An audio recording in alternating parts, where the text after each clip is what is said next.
Hi students, welcome to English माध्यम। तो जैसा आपको पता ही है कि हम लोग एडुकेटिव पैटर्न बेस्ड के ऊपर एक्सरसाइजेस कर रहे हैं, जिसकी प्लेलिस्ट भी बनी हुई है।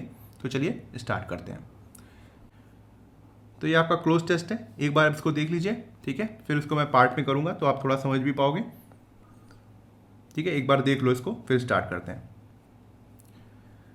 Hopping to dash the curtain on the 3 decade old struggle for internal reservation, the Karnataka government on Tuesday agreed on a matrix for। देखो एक चीज़ समझो, अब मैं आपको पूरा पैसेज पढ़कर समझाऊंगा नहीं कि क्या चीज़ है, मैं समझाऊंगा मगर क्वेश्चन के साथ। क्यों? क्योंकि एग्जाम में आप पहले, ऐसा तो है नहीं पहले पूरा क्लोज टेस्ट पढ़ोगे फिर समझोगे उसके बाद क्वेश्चन में आओगे, ठीक है।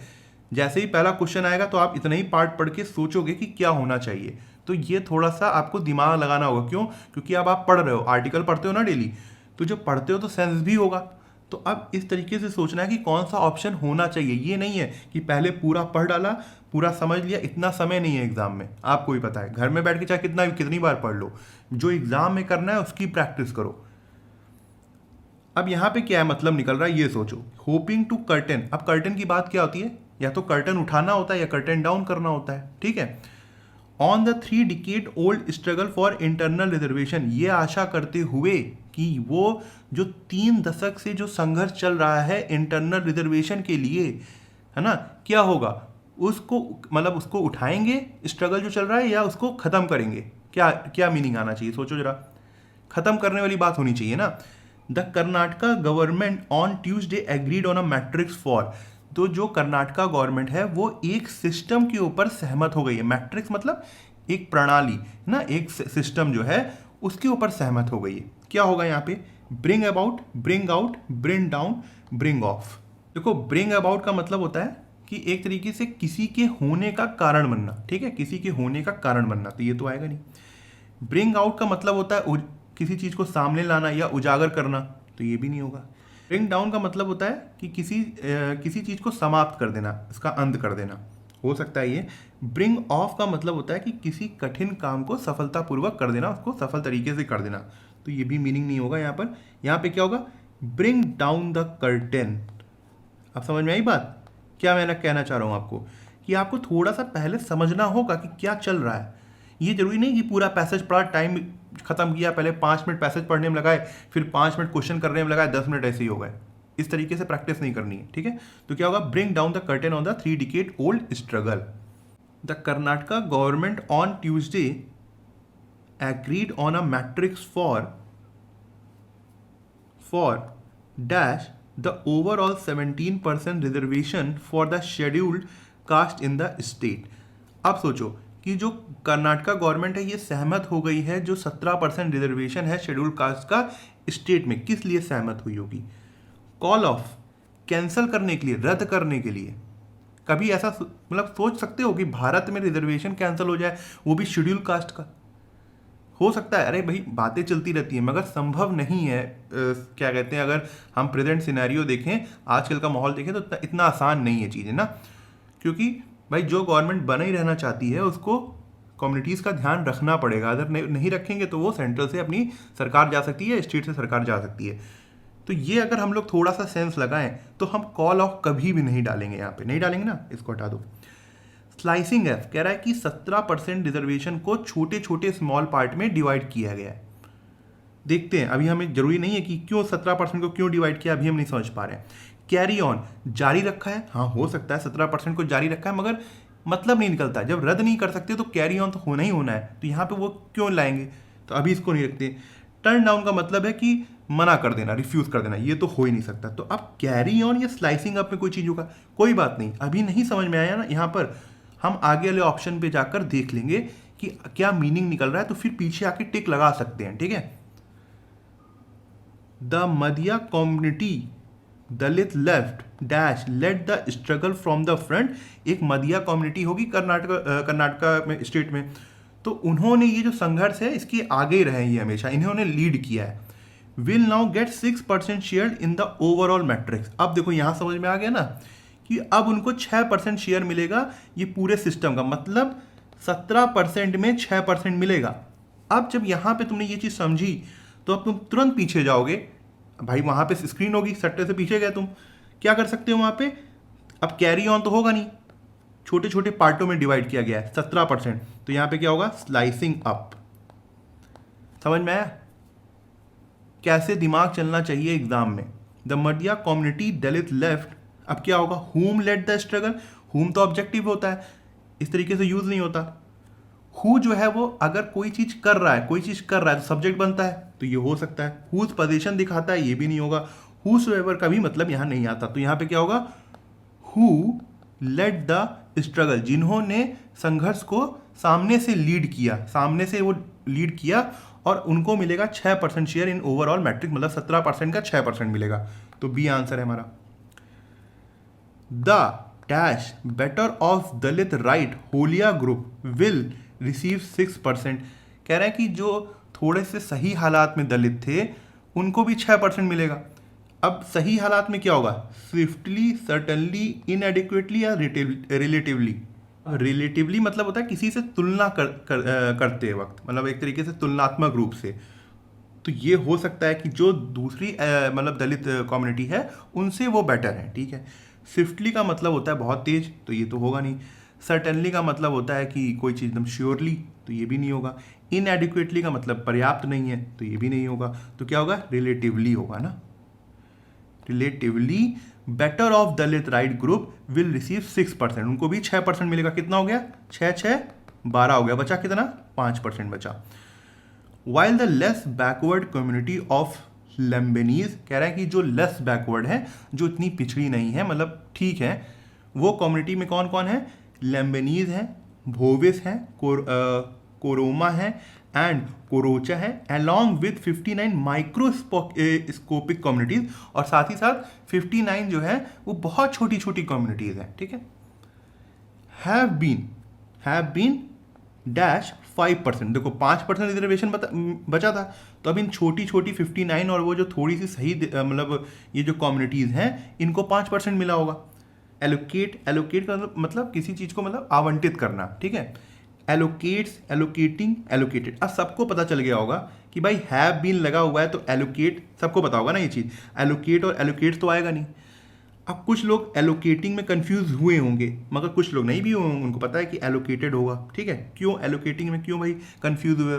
कुछ ये सोच रहे होंगे कि सर हमने कहीं जैसे सेंटेंस पढ़ा हुआ है, जैसे I have been reading since 4 AM, I have been reading, मैं मतलब सुबह 4 बजे से पढ़ रहा हूँ। देखो भाई वहाँ पे कॉन्टिन्यूस सेंस आता है, यहाँ पे कॉन्टिन्यूस सेंस नहीं आ रहा है, ठीक है। यहाँ पे कोई चीज़ कंटिन्यू नहीं है, उनको 5% अलॉट किया गया, तो यहाँ पे क्या होगा? एलोकेटेड होगा, ठीक है।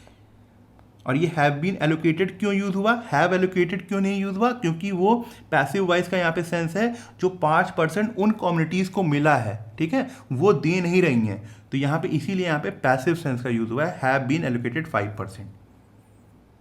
अब ये क्वेश्चन 6 देखो, पहला दम्बल है, ये S1 फिक्स है और S6 फिक्स है, PQRS सेट करना है, एक बार देख लो, ठीक है। मैं पॉज कर रहा हूँ, देख लो एक बार इसको और खुद कर लो।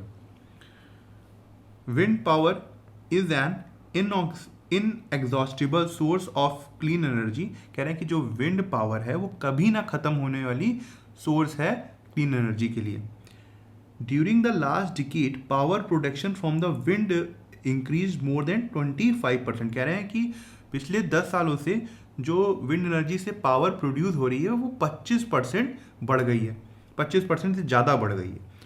Although the cost of electrical energy produced by the wind depends on favorable sites for the location of wind turbine, कह रहे हैं कि हालांकि जो इलेक्ट्रिक एनर्जी की प्रोडक्शन की जो कॉस्ट है वो इसके ऊपर डिपेंड करती है कि साइट कैसी है, मतलब कहाँ पर विंड टर्बाइन लगाए जा रहे हैं, ठीक है। मान लो कि हवा बहुत ज़्यादा तेज चल रही है तो कॉस्ट कम आएगी, या बहुत अच्छी नहीं है, मतलब जो जगह बहुत बढ़िया नहीं है, तो हो सकता है वहाँ पे लागत बहुत ज़्यादा लगे पूरे सिस्टम को लगाने के लिए। तो कह रहा है कि कॉस्ट इसके ऊपर डिपेंड करती है। फिर भी wind power is already cost competitive with power produce from fossil fuel, कह रहा है कि जो विंड पावर है वो लगभग उतनी ही कॉस्ट इफेक्टिव है जितनी की बिजली हम फॉसिल फ्यूल से पैदा करते हैं, जितनी लागत हमारी फॉसिल फ्यूल से बिजली पैदा करने में लगती है, लगभग उतना ही विंड पावर से भी लगती है। Much of the growth was in Europe, कह रहा है कि ज़्यादातर जो power generation, wind power generation में जो ग्रोथ हुई है वो यूरोप में हुई है। Where most of the world 7,000 megawatts of wind power is generated, कह रहे हैं कि जो विश्व का ज़्यादातर जो विंड पावर जनरेट होती है वो यूरोप में होती है, और वो कितनी है, 17,000 megawatt. One expert calls wind generation the fastest growing electricity producing technology in the world, कह रहे हैं कि जो ये wind generation electricity producing generation technology है, मतलब जो विंड से हम इलेक्ट्रिसिटी प्रोड्यूस कर रहे हैं, ये टेक्नोलॉजी सबसे ज़्यादा तेज़ी से बढ़ रही है पूरे विश्व में। As example 13% of Denmark's power and more than 20% of power in the Netherland, Spain and Germany is supplied by the wind, कह रहे हैं कि एक एग्जाम्पल दिया इन्होंने कि 13% जो डेनमार्क की पावर की मांग है वो एक तो क्या कहते हैं विंड एनर्जी से पूरी होती है, साथ ही साथ 20% से ज़्यादा पावर नीदरलैंड, स्पेन, जर्मनी में विंड पावर के थ्रू सप्लाई की जाती है। ठीक है, ये तो फिक्स है S1 एक्सिस, हमें इसका कुछ मतलब नहीं है। क्या होना चाहिए PQRS में पहला वाला। अब एक चीज़ देखो, यहाँ पे S1 में बात हुई कि विंड पावर जो है वो कभी ना ख़त्म होने वाला सोर्स है क्लीन एनर्जी का। Q को अगर हम ध्यान दें, अब इसकी कॉस्ट की बात की गई पहले कि आखिरकार कॉस्ट क्या होती है। कोई चीज़ यूज़ करने से पहले हम पहले कॉस्ट की बात करते हैं ना, क्योंकि इंपॉर्टेंट वही है। अगर फॉसिल फ्यूल की तुलना में 1000 गुना ज़्यादा कॉस्टली होगा तो हम जैसे लोग तो परचेज ही नहीं कर पाएंगे कभी बिजली, ना बिजली का बिल दे पाएंगे। ठीक है, तो जो कॉमन लोग हैं वही कंज्यूम करते हैं हर चीज़ को, तो कॉस्ट की बात होना पहले ज़रूरी है।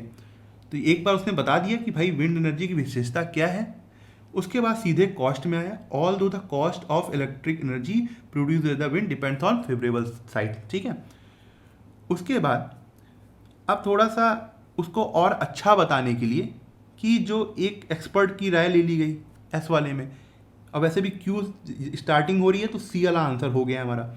One expert calls wind generation, अच्छा कभी कभार अगर कंफ्यूजन भी हो कि एस यहाँ पे क्यों आएगा, पी पहले क्यों नहीं आएगा, तो ऑप्शन देख सकते हो। ठीक है, हो सकता है कि एक दो क्वेश्चन कभी कभार नहीं समझ में आए तो हम ऑप्शन का सहारा भी लेंगे। One expert calls wind generation the fastest growing electricity producing technology in the world. ठीक है, तो क्या हो जाएगा QS।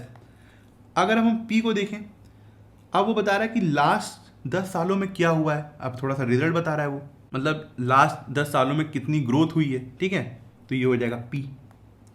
उसके बाद अब आर को देखो, अभी उसने कहा ना 10 सालों में ग्रोथ हुई है, कि क्या बोलो सेंटेंस ने कि 10 सालों में 25% से ज़्यादा ग्रोथ हुई है। अब वो ग्रोथ ज़्यादातर कहाँ पे हुई है, यूरोप में हुई है, तो ये आर हो जाएगा। ठीक है, तो QSPR हमारा सी आंसर होगा।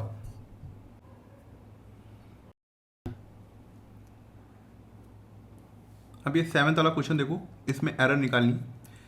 He said that his grandfather had passed away 2 years ago, वो कह रहा था कि जो उसके ग्रैंडफादर थे वो 2 साल पहले ही गुजर गए थे, before he got his first job, उसकी पहली जॉब पाने से पहले, and that the loss had deeply affected his early professional life, और ये जो नुकसान उसको हुआ था उसने काफ़ी मतलब एक तरीके से काफ़ी अंदर तक काफ़ी गहरा इफेक्ट डाला था उसकी जो पहली जो प्रोफेशनल लाइफ थी, जो स्टार्टिंग की जो प्रोफेशनल लाइफ थी। कहाँ पे एरर है, एरर यहाँ पे है 2 years ago वाले में। क्यों, क्योंकि जब दो चीज़ें हो रही हों पास्ट में, और ये जो पास्ट है इससे पहले जो पास्ट हुआ हो, तो हम 2 years ago यूज़ नहीं करते हैं, हम यूज़ करते हैं बिफोर। ठीक है, जब भी पास्ट परफेक्ट वाला सेंस है, मतलब पास्ट में दो चीज़ें हुई हों तो जो पहले हुई हो उसमें हम यूज़ करते हैं बिफोर। सिंपल पास्ट में हम एगो का यूज़ करते हैं। ठीक है, सिंपल पास्ट में हम एगो का यूज़ करते हैं, मगर पास्ट परफेक्ट में हम बिफोर का यूज़ करते हैं, तो 2 years बिफोर। ठीक है, एगो नहीं होगा, तो यहाँ पे दिक्कत कहाँ पे थी, ए वाले में थी। अब इस 8th वाले क्वेश्चन देखो, बहुत छोटा सा है फिर भी पैरा जंबल टाइप का है। In the filaments of rubidium is used which converts light energy into electrical energy photo electric sales. देखो इसका सबसे बेस्ट तरीका बता दूं, या तो ऑप्शन के साथ चले जाओ। ठीक है, बेस्ट होता है ऑप्शन के साथ चले जाओ, दिमाग ही मत लगाओ, खुद ही पढ़ के लगेगा अरे गलत है। ठीक, जैसे अब देखो आर से स्टार्ट करते हैं, इनटू इलेक्ट्रिकल एनर्जी, ऐसा कभी पढ़ सकते हो इलेक्ट्रिकल एनर्जी के अंदर, हटाओ। फोटो इलेक्ट्रिक सेल्स, ठीक है, एस से स्टार्ट हुआ, which converts light energy into electrical energy. चलो ये भी सही है भाई, फोटो इलेक्ट्रिक सेल्स है जो लाइट एनर्जी को इलेक्ट्रिकल एनर्जी में चेंज करते हैं, ठीक। अब आर देखो, आर यहाँ पे खत्म हुआ, फिर बात आ रही in the filaments of rubidium is used in the sorry, R के बाद क्या क्यू यूज किया ना, एनर्जी रूबीडियम इज यूज्ड। अब देखो ना कोई वर्ड ना कुछ, ना कोई कनेक्शन नहीं, बस अचानक से आर के बाद क्यू रख दिया इन्होंने, ये भी गलत हो गया। अब क्यू से देखो, रूबीडियम इज यूज्ड, एस करोगे कि पी करोगे। अब एक चीज देखो, rubidium is used in the filaments, in the filament, या rubidium is used photo electric cell, ये तो आ नहीं ना मीनिंग, क्या रहा है, in the filaments of photo electric cell. जो फोटो इलेक्ट्रिक सेल्स के फिलामेंट्स होते हैं, फिलामेंट समझ रहे हो, जैसे तार टाइप का होता है अंदर, टंगस्टन जो होता है जैसे बल्ब में यूज होता है, तो कह रहा है वो जो फिलामेंट टाइप का होता है वहाँ पे उसमें रूबीडियम यूज होता है, ठीक है, यूज होता है। तो क्या होगा, QPSR होगा, समझ में आया। अब ये 9th क्वेश्चन देखो, इसमें भी एरर निकालनी। Ram and Shyam's cars were parked outside the auditorium, कह रहे हैं कि जो राम और श्याम की कार है वो ऑडिटोरियम के बाहर पार्क की हुई है। ईच डेकोरेटेड डिफरेंटली, और दोनों ही अलग तरीके से सजी हुई हैं। विच clearly indicated that they had purchase them separately, जो कि ये दिखाता है कि दोनों ने ही अलग अलग खरीदी हैं। आफ्टर रिसीविंग देयर प्रमोशन, अपने प्रमोशंस मिलने के बाद, मतलब जॉब में प्रमोशन मिलने के बाद। क्या दिक्कत है यहाँ पर, पूरे सेंटेंस में समझ में आ रहा है कि राम की कार अलग है, श्याम की कार अलग है, ठीक है, मगर यहाँ पे पोजीशन देखो, राम और श्याम्स कार का एक ही दिखाया हुआ है। तो यहाँ होना क्या चाहिए, Ram's and Shyam's car work part, तो दिक्कत कहाँ पे थी, यहाँ पे थी। होना क्या चाहिए था, राम्स एंड श्याम्स कार, ठीक है, पोजीशन अलग अलग दिखाना है, एक ही कार नहीं है दोनों के पास, अलग अलग कारें हैं। अब ये 10th सेंटेंस देखो, इसमें क्या है कि अंडरलाइन और बोल्ड पार्ट को इम्प्रूव करना होगा। क्या है, अंडरलाइन तो है नहीं, unless we do not work hard consistently, ये है अंडरलाइन, ठीक है, सही करो इसको। We can not achieve success unless we do not work hard consistently, हम अगर लगातार मेहनत नहीं करेंगे तो हमें सफलता नहीं मिल सकती, ठीक है। क्या दिक्कत है, अनलेस के साथ कभी भी नॉट नहीं आता, क्यों, क्योंकि अनलेस का खुद ही एक निगेटिव है, इसका मतलब होता है इफ नॉट, ठीक। तो अनलेस के साथ कभी भी नॉट नहीं आता, अनलेस के साथ नॉट लगाया हटा दो, अनलेस के साथ नॉट लगाया हटा दो, unless we work hard consistently, ये सही होगा, जब तक हम लगातार मेहनत नहीं करते, और नो इम्प्रूवमेंट की तो बात ही नहीं है, सी आंसर सही होगा। तो ठीक है, आज का लेक्चर यहीं ख़त्म करते हैं। आई होप आपको कुछ सीखने को मिला होगा, और आप कमेंट सेक्शन में ज़रूर बताइएगा कि आपको आज का लेक्चर कैसा लगा और आपको क्या सीखने को मिला। अगर आप मुझसे इंग्लिश ग्रामर पढ़ना चाहते हैं तो आप हमारा ऐप इंग्लिश माध्यम प्ले स्टोर से डाउनलोड कर सकते हैं। ऐप ओपन करते ही आपके सामने होम स्क्रीन आएगी, वहाँ पे आपको 5 ऑप्शन मिलेंगे, मेन, लाइब्रेरी, फीड, लेक्चर, पास। लेक्चर में क्लिक करते ही आपके सामने 2 वर्जन आएंगे, फ्री और पेड। पेड में क्लिक करते ही आपके सामने इंग्लिश ग्रामर का एक सेक्शन आएगा, जहाँ पे मैंने इंग्लिश SSC के लिए बहुत ही डिटेल में बताया हुआ है और बहुत ही सिंपल लैंग्वेज में बताया है, जो कि आपके कॉन्सेप्ट्स को और अच्छा करेगा और आपको अच्छे मार्क्स लाने में हेल्प करेगा। तब तक के लिए प्रैक्टिस करते रहिए। Thank you so much for watching this video.